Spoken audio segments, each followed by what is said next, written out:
नमस्कार दोस्तों, स्वागत है आपका हमारे इस YouTube channel Mridha SR classes में। आज का जो हमारा टॉपिक है वह है सिंध पर अरब का आक्रमण। इसके पहले भी हम सिंध पर अरब के आक्रमण के स्रोत के बारे में पढ़ चुके हैं। यहाँ हम पढ़ेंगे सिंध पर अरब के आक्रमण को विस्तार से। ठीक है, तो चलिए हम जानते हैं सिंध पर अरब के आक्रमण को। ऐसा नहीं है कि सिंध पर अरब के आक्रमण के वक्त ही अरबों का भारत में आगमन हुआ। सिंध पर अरब के आक्रमण से पूर्व भी भारत में अरबों का आगमन हो चुका था। तो भारत में अरबों का जो पहला आगमन था वो था मालाबार तट पर, जो कि केरल में स्थित है। क्या है कि भारत में अरबों का पहला आगमन मालाबार तट पर, जो कि केरल में स्थित है, एक व्यापारी के रूप में हुआ था। इस प्रकार भारत में इस्लाम का प्रथम आगमन केरल में मालाबार तट पर हुआ था। यहाँ नया क्या था?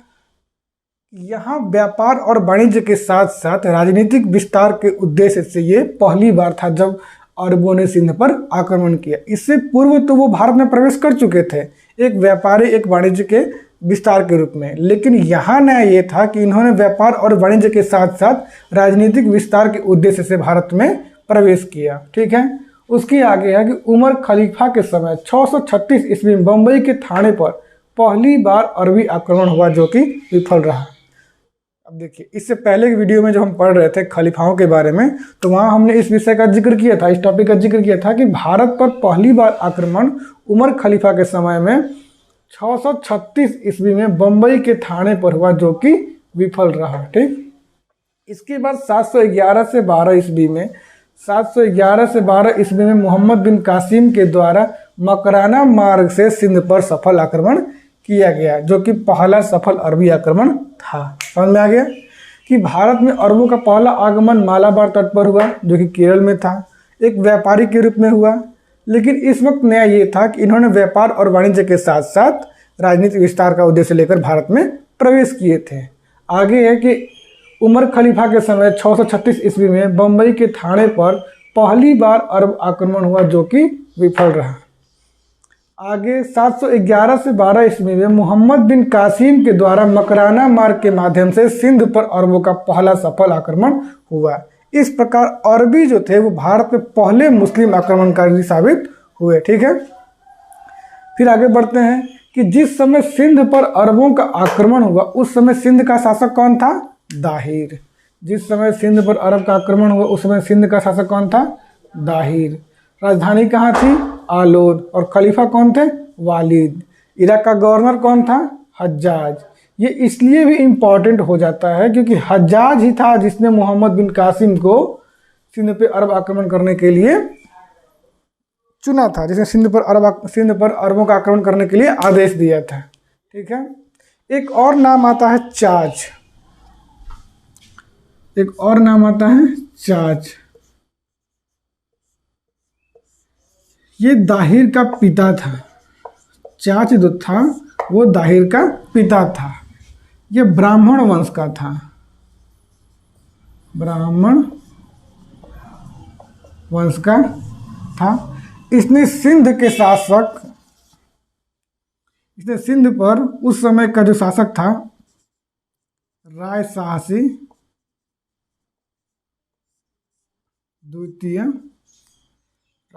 द्वितीय, जो कि राय वंश का था।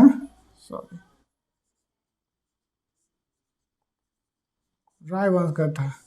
ये शूद्र वंश के शासक थे। ठीक है, जब अरबों का सिंध पर आक्रमण हुआ तो उस वक्त सिंध का शासक दाहिर था और दाहिर के पिता का नाम था चाच।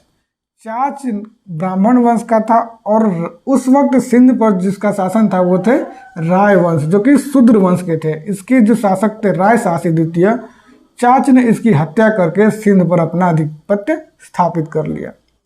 फिर दाहिर की राजधानी कहाँ थी? आलोर। खलीफा कौन था? वालिद। और इराक का गवर्नर कौन था? हज्जाज। समझ में आ गया कि सिंध पर आक्रमण से पूर्व की बातों को समझ गए हम।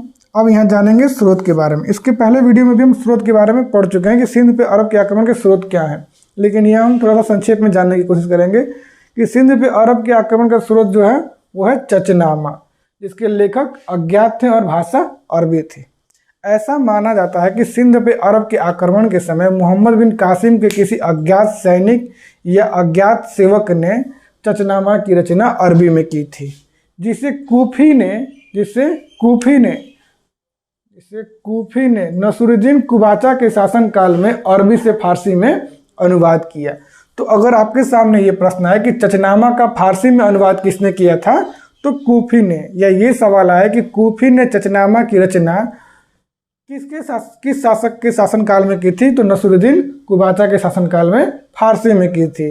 या चचनामा मूलतः किस भाषा में है, तो वो है अरबी भाषा में। इसके आगे आता है यूएम दाऊदपोट। यूएम दाऊदपोट ने चचनामा का फारसी से अंग्रेजी में अनुवाद किया। ये भी बहुत इंपॉर्टेंट है कि अगर आपसे ये सवाल पूछे कि चचनामा का फारसी से अंग्रेजी में अनुवाद किसने किया, तो वो हो जाएगा यूएम दाऊदपोट। इसके आगे तारीख ए सिंध, इसकी रचना मीर मोहम्मद मासूम ने 1600 ईस्वी में अकबर के शासनकाल में की थी। किसके शासनकाल में की थी? अकबर के शासनकाल में। आप इसको पुस्तक और उसके रचयिता के रूप में भी याद कर सकते हैं कि तारीख ए सिंध की रचना किसने की थी? मीर मोहम्मद मासूम ने 1600 ईस्वी में अकबर के शासनकाल में। इसके आगे किताब फुतूल अल बलादान, इसकी रचना बिलादूरी ने 9वीं शताब्दी में की थी। इन तमाम स्रोतों से सिंध पे अरब के आक्रमण के बारे में हमें जानकारी मिलती है, लेकिन जो सबसे प्रमाणिक जानकारी है वो है चचनामा। चचनामा से हमें सबसे प्रमाणिक जानकारी मिलती है। किसके बारे में? तो सिंध पर अरबों के आक्रमण के बारे में। यहाँ समझ गए हम। अब यहाँ जानेंगे कि सिंध पे अरबों के आक्रमण का कारण क्या था। तो उस समय सिंध पर ब्राह्मण वंश का शासन था, जैसा कि हम यहाँ पढ़ चुके हैं कि उसका पिता कौन था? दाहिर का चाच, और चाच किस वंश का था? ब्राह्मण वंश का। तो इस समय सिंध पर ब्राह्मण वंश का शासन था, जिसका संस्थापक चाच था, और चाच का पुत्र था दाहिर, जिसके शासन काल में लंका से आने वाले समुद्री जहाजों को देवल के समुद्री डाकुओं द्वारा लूट लिया जाता था।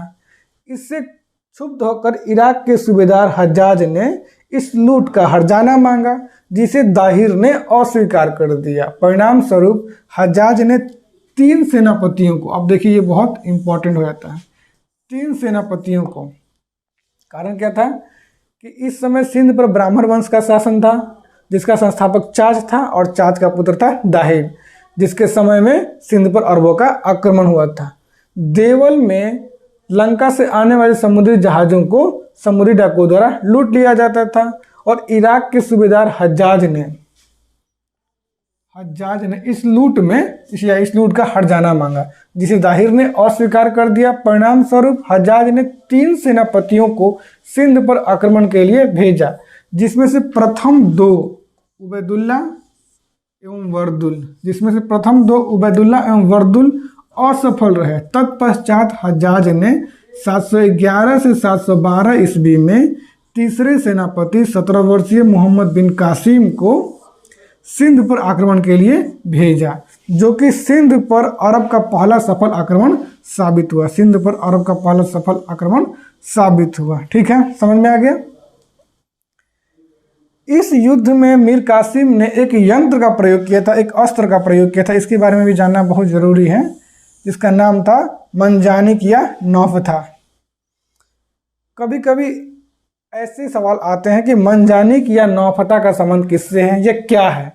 तो मंजानिक या नौफथा जो था वो पत्थर फेंकने वाला एक अस्त्र था, जिसका प्रयोग मोहम्मद बिन कासिम ने सिंध पर अरबों के आक्रमण के समय किया था। समझ में आ गया आपको? कारण पूरा क्लियर हो गया। अब हम यहाँ जानेंगे मोहम्मद बिन कासिम के बारे में। मोहम्मद बिन कासिम के जीवनी के बारे में जानना उतना इम्पोर्टेंट नहीं है, लेकिन थोड़ा हम जानने की कोशिश करेंगे कि मोहम्मद बिन कासिम था कौन। तो मोहम्मद बिन कासिम जो था वो इस्लाम के पहले खलीफा उमय्यद वंशीय खलीफा का एक अरबी सिपह सलार था। इतना ही जानना मात्र है इसके बारे में कि मोहम्मद बिन कासिम जो था यह इस्लाम के पहले खलीफा उमय्यद वंशीय खलीफा का एक सिपह सलार था। ठीक है, इसके आगे आता है कि खलीफाओं ने सिंध को जीतने के लिए 636 से 711 ईस्वी, जो खलीफा थे वो सिंध को जीतने के लिए 636 ईस्वी से 711 ईस्वी तक कुल 75 वर्षों में 9 खलीफाओं ने 15 बार भारत पर आक्रमण किया, जिसमें से 15वें एवं सफल आक्रमण का नेतृत्व मोहम्मद बिन कासिम ने किया था।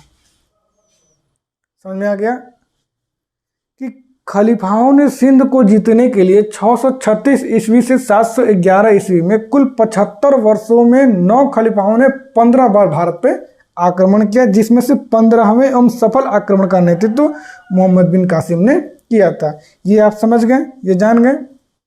अब हम जानेंगे यहाँ पर कि जब मोहम्मद बिन कासिम ने भारत पर सफल आक्रमण किया तो उसका अभियान क्या था, उसने किन किन जगहों पर अपना युद्धाभियान जारी रखा। तो कासिम का जो प्रमुख अभियान था वो था देवल या दाभोल। यहाँ पर कासिम का पहला आक्रमण हुआ। कासिम का प्रमुख अभियान, सबसे पहला अभियान देवल या दाभोल। यहाँ पर कासिम का पहला आक्रमण हुआ और यहीं पर कासिम ने सबसे पहले जाजिया की शुरुआत की। जाजिया के बारे में हम आगे और विस्तार से पढ़ेंगे। फिलहाल हम इतना जानेंगे कि भारत में जाजिया सबसे पहले कौन लगाया, तो मोहम्मद बिन कासिम ने। और कहाँ पर लगाया था, तो सिंध के देवल में। तो देवल या दाभोल जो था वो कासिम का पहला अभियान यहीं से शुरू हुआ। पहला आक्रमण देवल या दाभोल पर ही किया था, यहीं से उसने जाजिया लगाया। अब देखिए आगे क्या था, नेउन। तो देवल पे आक्रमण करने के बाद मोहम्मद बिन कासिम का अगला अभियान जो था वो था नेउन के लिए था। नेउन जो है वो पाकिस्तान के हैदराबाद प्रांत में स्थित है। कहाँ स्थित है, पाकिस्तान के हैदराबाद प्रांत में स्थित है। यहाँ पर बौद्धों की संख्या सबसे ज़्यादा थी। उस समय यहाँ पर बौद्धों की संख्या सबसे ज़्यादा थी। इसके बाद आगे बढ़ता है और सेवान पे आक्रमण करता है। फिर सेवान के बाद सीसम पे, जहाँ पर जाटों पर उसने विजय प्राप्त की। तो अगर आपके सामने ये प्रश्न है कि मोहम्मद बिन कासिम ने किस युद्ध में जाटों पर विजय प्राप्त की थी, तो आपका जवाब हो जाएगा सीसम पर। और मोहम्मद बिन कासिम का जब भारत पे या सिंध पे आक्रमण हुआ उस समय 2 महत्वपूर्ण बौद्ध एवं जाटों ने मोहम्मद बिन कासिम की सहायता की थी। ठीक है, इसको याद रखिएगा कि मोहम्मद बिन कासिम को किसने सहायता की थी, तो बौद्धों ने एवं जाटों ने मोहम्मद बिन कासिम की सहायता की थी। इसके अलावा मोहम्मद बिन कासिम की सेनाओं में सभी जातियों और धर्मों के लोग शामिल थे। उसने सभी जाति और धर्मों के लोगों को अपने सेनाओं में शामिल कर रखा था। इस सीसम से आगे बढ़ते हुए मोहम्मद बिन कासिम ने रोवर या रावर पर आक्रमण किया। रावर में ही मोहम्मद बिन कासिम और दाहिर के बीच घमासान युद्ध हुआ, जिसमें दाहिर की मृत्यु हो गई। इसके बाद वो आगे बढ़ता है और ब्राह्मणवाद पर आक्रमण करता है। ब्राह्मणवाद का शासक दाहिर का पुत्र जय सिंह था। दाहिर का पुत्र जय सिंह था, जो कि पराजित हो गया। जब जय सिंह को मीर कासिम ने पराजित किया तो यहाँ से वो ब्राह्मणवाद से वो यहाँ का कोस और दाहिर की दूसरी रानी लाडी के साथ साथ उसकी 2 पुत्रियों सूर्या देवी और परमल देवी को अपने साथ ले गया। ठीक है, जब ब्राह्मणवाद पर उसने आक्रमण किया तो वहाँ का शासक दाहिर का पुत्र जय सिंह था। जय सिंह को पराजित करके उसने ब्राह्मणवाद का कोस और दाहिर की दूसरी रानी लाडी के साथ साथ उसकी 2 पुत्रियों सूर्या देवी और परमल देवी को अपने साथ ले गया। इसके बाद उसने आलोर पर आक्रमण किया। आलोर या आरोर, इसी वजह से ही सिंध पे अरबों के आक्रमण का प्रामाणिकता प्राप्त होती है या पूर्णता प्राप्त होती है। आलोर या आरोर विजय ही वह विजय है जिसको जीतने के बाद सिंध की पूर्णता प्राप्त होती है, सिंध विजय की पूर्णता प्राप्त होती है। तो ये बहुत इंपॉर्टेंट है, इसको भी याद रखिएगा कि किस स्थान को जीतने के बाद सिंध पर अरबों के विजय को पूर्णता प्राप्त होती है, तो वो था आलोर या आरोर का विजय। इसके बाद वो आगे बढ़ता है और मुल्तान पर आक्रमण करता है। तो मुल्तान कासिम का अंतिम अभियान था। मुल्तान कासिम की अंतिम विजय थी। यहाँ से उसे इतना सोना मिला कि मुल्तान का नाम स्वर्णनगर रखा गया। ये भी बहुत इंपॉर्टेंट है। तो अगर आपसे ये सवाल अक्सर पूछता ही है ये सवाल कि स्वर्णनगर का नाम स्वर्णनगर किसे कहा जाता था, या दिल्ली सल्तनत में स्वर्णनगर का किसे कहा जाता था, तो मुल्तान को। कारण क्या था कि जब मोहम्मद बिन कासिम ने अपना अंतिम अभियान मुल्तान पे किया तो उसे यहाँ से इतना ज़्यादा सोना मिला कि उसने इस जगह का नाम, इस नगर का नाम स्वर्णनगर या सोने का नगर रखा। ठीक है, तो ये समझ में आ गया कासिम के प्रमुख अभियान। इसमें सबसे पहला अभियान था देवल या दाभोल का, जहाँ पर इसने जाजिया लगाई। इसके बाद नेवुन, सेवान, सीसम, रोवर या रावर, ब्राह्मणवाद, आलोर या आरोर। इसके बाद मुल्तान, जो कि उसका अंतिम विजय था। अब हम आगे जानेंगे कि कासिम का अंत कैसे हुआ। तो कासिम के अंत के बारे में कई इतिहासकारों में मतभेद है, लेकिन जो सबसे प्रमाणिक मत है उसके अनुसार कि जिस वक्त मीर कासिम ने ब्राह्मणवाद पे आक्रमण किया और वहाँ से दाहिर की दूसरी रानी लाडी के साथ साथ उसकी 2 पुत्रियों सूर्या देवी और परामल देवी को अपने साथ खलीफा के पास ले गया।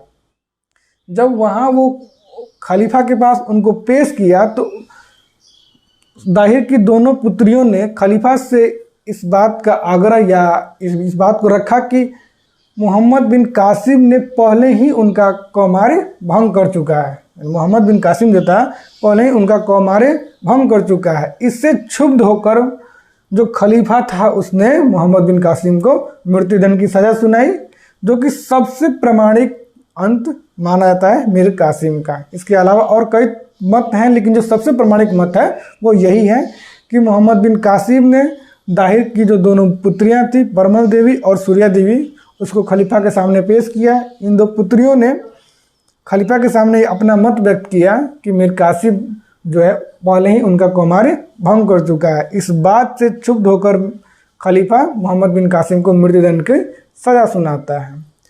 यहाँ तक तो क्लियर हो गया कि सिंध पर अरबों के आक्रमण से पूर्व, उनके स्रोत, आक्रमण का कारण और कासिम के प्रमुख अभियान। अब हम यहाँ पर जानेंगे कि सिंध पे अरब के आक्रमण का भारत पे प्रभाव क्या पड़ा। ठीक है, चलिए देखते हैं। और अगर आपको ये वीडियो अच्छा लग रहा होगा तो लाइक, शेयर और सब्सक्राइब जरूर कीजिएगा। अब देखिए, सिंध पे अरब का आक्रमण पड़ चुके हैं। अब हम यहाँ देखेंगे कि सिंध पे अरबों के आक्रमण का प्रभाव। सिंध पे जब अरब का आक्रमण हुआ तो उसका भारत पे क्या प्रभाव पड़ा। तो उस आक्रमण का भारत पे दोनों प्रभाव पड़ा, सकारात्मक भी और नकारात्मक भी। भारत का प्रभाव भी अरबों पे पड़ा और अरब का प्रभाव भी भारत पे पड़ा, लेकिन ज़्यादातर जो प्रभाव है वो भारतीय प्रभाव अरब वासियों पर पड़ा।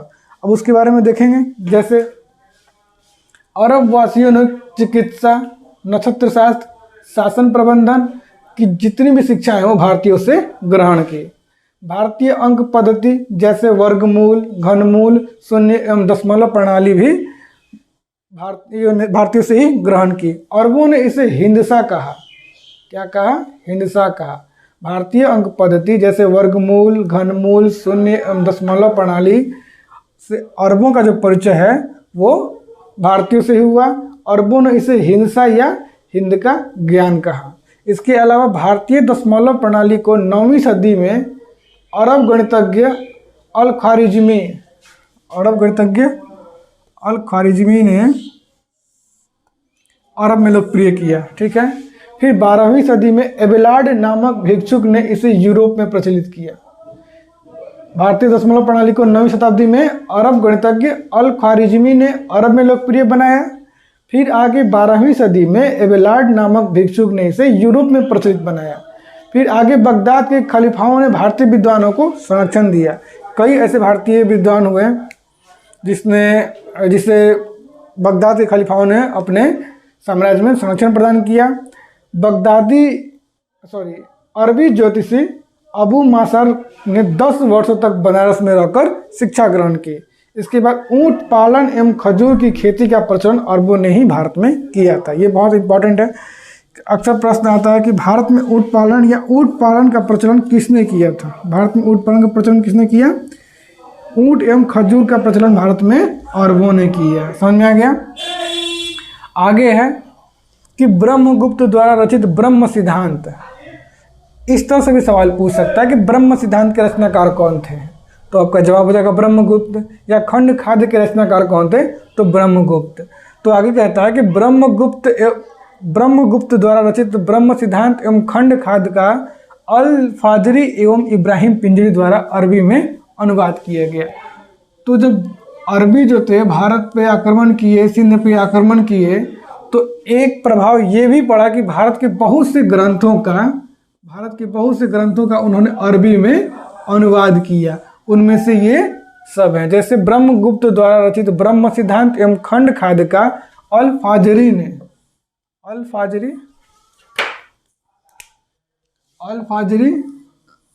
एवं इब्राहिम पिंजरी द्वारा अरबी में अनुवाद किया गया।